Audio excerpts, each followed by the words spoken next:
بسم اللہ الرحمن الرحیم۔ اللہم صلی علی محمد وعلی آل محمد۔ السلام علیکم ورحمۃ اللہ وبرکاتہ۔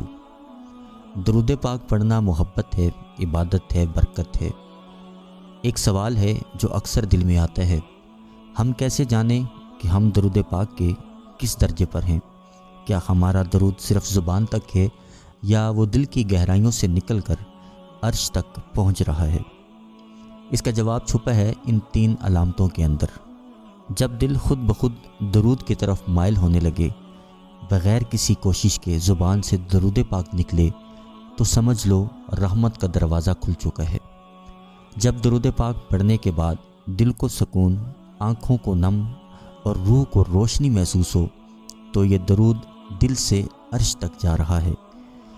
جب زندگی میں خیر آنا شروع ہو جائے، مشکلیں آسان، راستے ہموار اور دل میں رسول پاک صلی اللہ علیہ وآلہ وسلم کی محبت بڑھنے لگے، تو سمجھ لو آپ کا درود پاک مقبولیت کے درجے پر ہے۔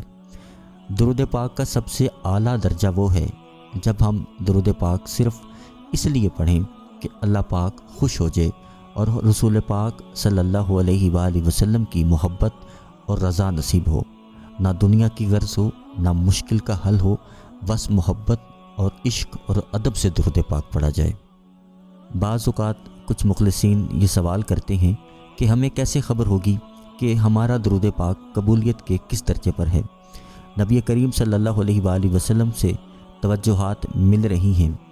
اس سوال کا جواب یہ ہے، درود پاک پڑھتے ہوئے جب آپ کو ہلکی سی تھرتھراہٹ محسوس ہو، خوشگوار احساس ہو، انسان کی آنکھوں میں ایک دم آنسو جاری ہو جائیں، تسبیح پڑھتے ہوئے مزہ آنے لگے، درود پاک پڑھتے ہوئے مزہ آنے لگے، محبت اور ادب سے درود پاک پڑھا جائے، تسبیح کی رفتار آہستہ آہستہ محبت سے تیز ہوتی جائے، دل میں نرمی محسوس ہو، مدینہ کی پیارے آقا صلی اللہ علیہ وآلہ وسلم کی یاد آنے لگے، فضا میں ٹھہراؤ، مزاج میں ٹھہراؤ کی کیفیت ہو، جسم میں ہلکی سی سردی محسوس ہو، جب یہ کیفیات درود کے دوران انسان پر جاری ہو جائیں تو یہ نشانی ہے کہ آپ کا درود بارگاہ رسالت صلی اللہ علیہ وآلہ وسلم میں قبولیت کی مہر پا چکا ہے۔